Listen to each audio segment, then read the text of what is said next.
ಒಂದು ಟವಲ್ 4 ಜನ ಫ್ರೆಂಡ್ಸ್ ಕೊಂದಿದ್ದು ಹೆಂಡತಿಯನ್ನ.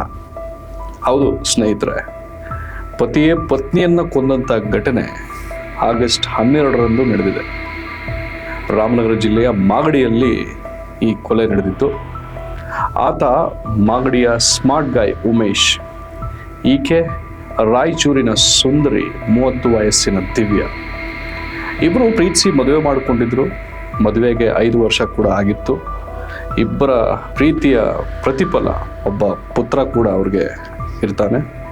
ಆದರೆ ಕಾರಣಾಂತರಗಳಿಂದ ದಿವ್ಯಾ ಸುಮಾರು 2 ವರ್ಷಗಳಿಂದ ಪತಿ ಉಮೇಶ್ನಿಂದ ದೂರವಾಗಿ ಬೆಂಗಳೂರಿನ ಮಾದನಾಯಕನಹಳ್ಳಿಯಲ್ಲಿ ಬ್ಯೂಟಿ ಪಾರ್ಲರ್ ಒಂದರಲ್ಲಿ ಕೆಲಸ ಮಾಡ್ಕೊಂಡಿರ್ತಾಳೆ. ಕಾರಣ ತಿಳಿದು ಬಂದಿಲ್ಲವಾದರೂ ಇಬ್ಬರು ಡಿವೋರ್ಸ್ಗಾಗಿ ಕೋರ್ಟ್ ಮೆಟಲ್ ಕೂಡ ಹತ್ತಿರ್ತಾರೆ. ಆದರೆ ಕೆಲವು ತಿಂಗಳುಗಳ ನಂತರ ದಿವ್ಯಾಳ ಪತಿ ಉಮೇಶ್ ವರಸೆ ಬದಲಿಸ್ಕೊಂಡು ವಿಚ್ಛೇದನ ಎಲ್ಲ ಬೇಡ, ಡೈವರ್ಸ್ ಎಲ್ಲ ನಮ್ಗೆ ಯಾಕೆ, ಇಬ್ರು ಹೊಂದ್ಕೊಂಡು ಬದುಕೋಣ ಅಂತ ದಿವ್ಯಾಳ ಮನವೊಲಿಸಿ ಮಾದನಾಯಕನಹಳ್ಳಿಯಿಂದ ಆಗಸ್ಟ್ 12ನೇ ತಾರೀಕು ಕರ್ಕೊಂಡು ಬಂದಿರ್ತಾನೆ.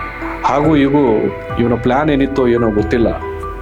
ಎಲ್ಲವೂ ಸರಿ ಹೋಗ್ಲಿ ಅಂತ ಹೇಳಿ ಪತ್ನಿಯನ್ನ ದೇವಸ್ಥಾನಕ್ಕೆ ಕರ್ಕೊಂಡು ಹೋಗ್ತಾನೆ.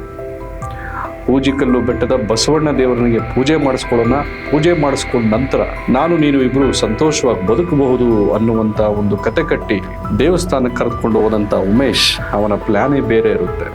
ಅಲ್ಲಿಂದ ಶುರುವಾಗುತ್ತೆ ನೋಡಿ ದಿವ್ಯಾಳ ಮರ್ಡರ್ಗೆ ಕೌಂಟ್ ಡೌನ್. 4 ಜನ ಸ್ನೇಹಿತರನ್ನ ದಿವ್ಯಾಳಿಗೆ ಗೊತ್ತಿಲ್ಲದ ರೀತಿಯಲ್ಲಿ ಕರೆಸ್ಕೊಂಡು ಆರೋಪಿ ಉಮೇಶ್ ಟವಲ್ನಿಂದ ದಿವ್ಯಾಳ ಕುತ್ತಿಗೆಯನ್ನ ಬಿಗಿದು ಉಸಿರು ಕಟ್ಟಿಸಿ ಕೊಲೆ ಮಾಡಿರ್ತಾನೆ. ನಂತರ ಶವವನ್ನ ಬೈಕ್ನಲ್ಲಿ ಕಟ್ಟಿಕೊಂಡು 4 ಕಿಲೋಮೀಟರ್ ದೂರದ ಚೀಲೂರು ಬೆಟ್ಟದ ತಪ್ಪಲಿಗೆ ಕರೆದುಕೊಂಡು ಹೋಗಿ ಆ ಶವವನ್ನ ಎತ್ಕೊಂಡು ಹೋಗಿ ಗುಂಡಿ ತೋಡಿ ಹೂತಾಕ್ಬಿಟ್ಟಿರ್ತಾನೆ ಉಮೇಶ ಮತ್ತು ಆತನ ಗ್ಯಾಂಗ್.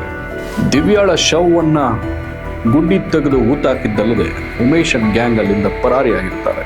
ತುಂಬಾ ಹೊತ್ತಾದ್ರೂ ದಿವ್ಯಾ ಮನೆಗೆ ಬಾರದಿದ್ದನ್ನು ನೋಡಿ ದಿವ್ಯಾಳ ಸಹೋದರಿ ಮಾಗಡಿ ಪೊಲೀಸ್ ಸ್ಟೇಷನ್ಗೆ ದೂರು ಕೊಡೋದಕ್ಕೆ ಹೋಗ್ತಾನೆ. ಇಲ್ಲಿ ಇನ್ಸ್ಪೆಕ್ಟರ್ GY ಗಿರಿರಾಜು ಹಾಗೂ ಸಿಬ್ಬಂದಿಯವರು ಕಂಪ್ಲೇಂಟ್ ಅನ್ನು ರಿಸೀವ್ ಮಾಡಿಕೊಂಡು ಉಮೇಶ್ ಅಂಡ್ ಗ್ಯಾಂಗ್ ನ ಹುಡುಕೋದಕ್ಕೆ ಶುರು ಮಾಡ್ತಾರೆ. ಈ ಹುಡುಕಾಟದಲ್ಲಿದ್ದಾಗಲೇ ಉಮೇಶ್ ಗ್ಯಾಂಗ್ ನಲ್ಲಿದ್ದಂತ ರೋಹಿತ್, ಶಶಾಂಕ್ ಮತ್ತು ಭರತ್ ಇವ್ರನ್ನ ಬಂಧಿಸಿ ವಿಚಾರಣೆ ಒಳಪಡಿಸಿದಾಗ ಗೊತ್ತಾಗುತ್ತೆ ದಿವ್ಯಾಳ ಮರ್ಡರ್ ಮಿಸ್ಟರಿ. ಹೌದು ಸ್ನೇಹಿತರೆ, ಈಗಾಗಲೇ ದಿವ್ಯಾಳ ಶವವನ್ನ ಮರಣೋತ್ತರ ಪರೀಕ್ಷೆಗೆ RR ಹಾಸ್ಪಿಟಲ್ ಬೆಂಗಳೂರಿಗೆ ತೆಗೆದುಕೊಂಡು ಬಂದಿದ್ದು, ಇನ್ನು ಪತ್ತೆಯಾಗಬೇಕಾಗಿರೋ ಆರೋಪಿ ಉಮೇಶ್ ಮತ್ತು ಆತನ ಸ್ನೇಹಿತ ಕಿರಣ್ಗಾಗಿ ಮಾಗಡಿ ಪೊಲೀಸ್ ಠಾಣೆಯ ಪೊಲೀಸರು ಬಲೆ ಬೀಸಿದ್ದಾರೆ. ಇನ್ನು ಈ ಜಾಗಕ್ಕೆ ಭೇಟಿ ಕೊಟ್ಟು ಪರಿಶೀಲನೆ ಮಾಡಿದಂಥ ಪೊಲೀಸ್ ವರಿಷ್ಠಾಧಿಕಾರಿ DYSP ತನಿಖೆಯನ್ನು ಚುರುಕುಗೊಳಿಸೋದಾಗಿ ಕೂಡ ಭರವಸೆಯನ್ನು ಕೊಟ್ಟಿದ್ದಾರೆ. ಧನ್ಯವಾದಗಳು.